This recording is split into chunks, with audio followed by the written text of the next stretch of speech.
ladies and gentlemen, we're going to take some notes and we're going to finish up our project. And the reason we're taking notes is I want you to learn stuff because we're going to do some stuff next and I want you to know what we're doing. Okay, number one, a raster image is an image made up of squares called pixels.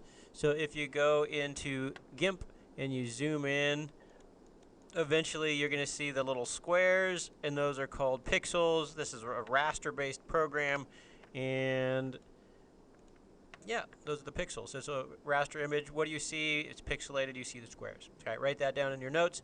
Okay, so we're gonna save our project, our collage, in different formats, because if you keep it as a GIMP file, the only person who could see it is you, because you're the only person with GIMP and you're the only person with all the assets and stuff. So you're going to need to save it as a different format. So JPEG is popular because it compresses well. So if you have a bunch of images on your web page and you don't want to fill up the hard drive on wherever that web page is being stored, you could use a JPEG because it compresses well. It means you can shrink that file size down so you don't waste all your storage. When is it a good idea to be able to compress an image? Well, anytime it's good, so that you save space on your hard drive.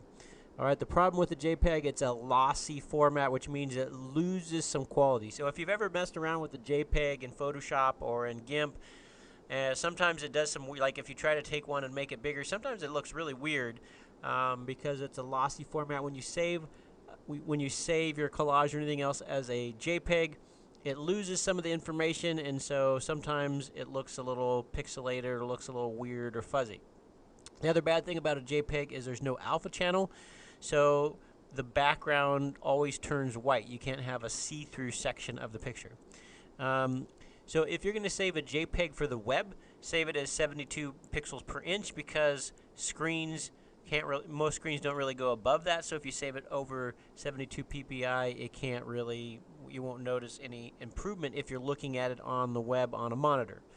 So for printing, you can see more. So if you're going to save a GIMP document for printing, you want it to be 300 ppi. So for the web, 72, a little bit lower quality is good. For printing, higher quality is better.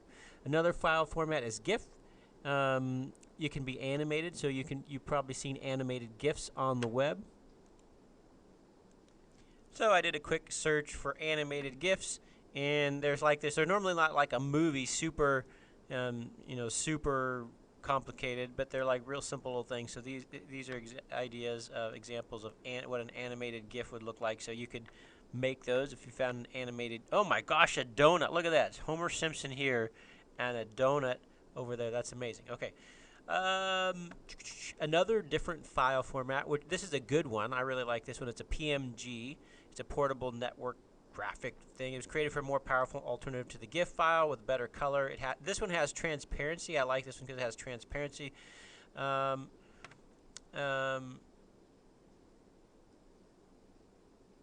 it is lossy, so you can compress it. But the quality, you can make the quality good.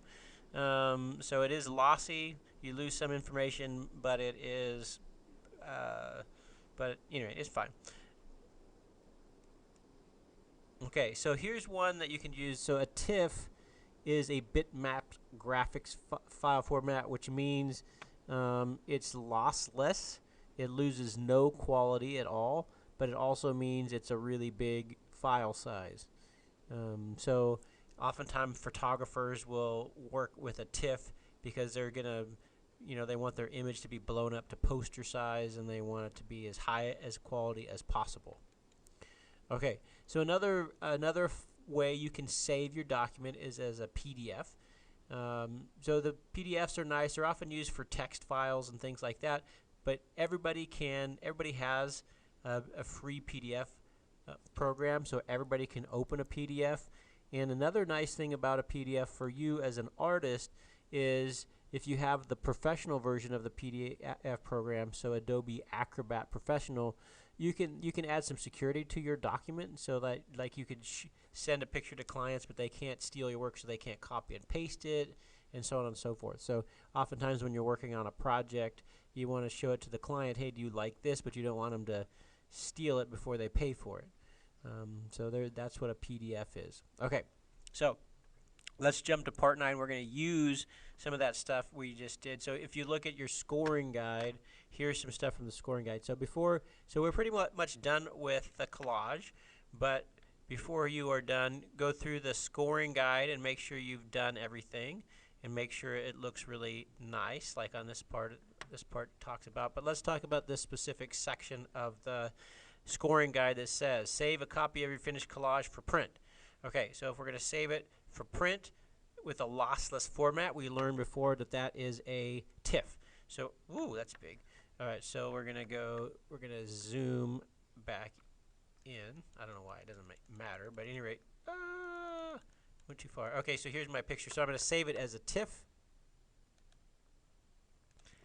All right, so we're going to go File, and we're going to go Export. Saving it saves it as a GIMP file, but if we go Export, we're going to export it as, and it's like, how do I save it as a TIFF? Well, you click on this thing right there, select File Type, and you scroll down until you find TIFF.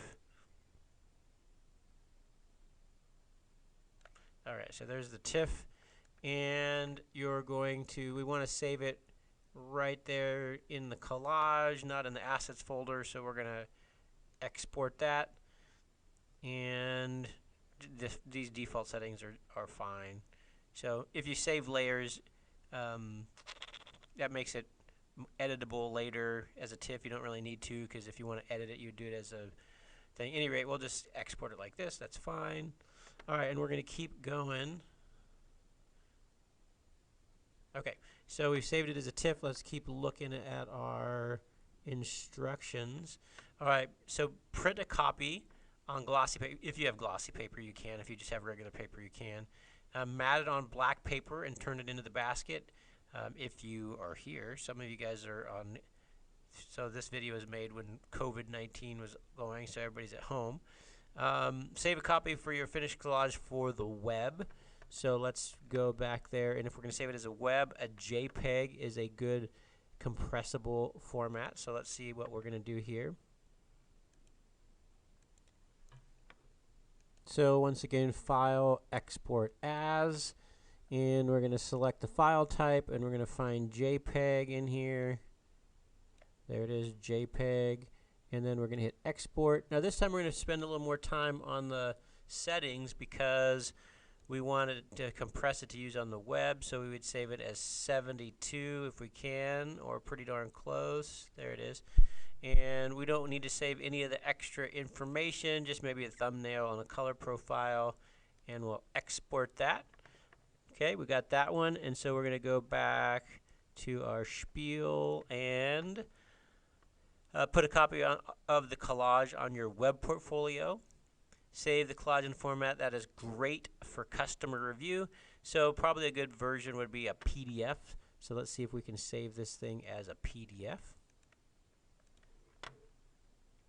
File, export as. We're going to show the file types. We're going to find PDF.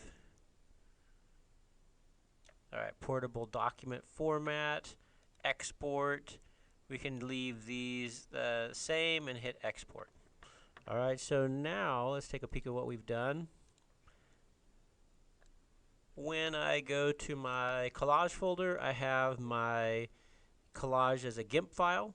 I have my collage as a JPEG, as a PDF, as a TIFF. So what I'd like you to do is I'd like you to send me your collage project so I could grade it, and also send me a picture of this. So press Control Alt Print Screen so I can see that you've saved it in this wide variety of file formats. Okie doke. I think that's it. Let's jump back to the spiel here and see. Yeah, so that's it. We're not going to do lightning and clouds, so we are done ski. So that's it.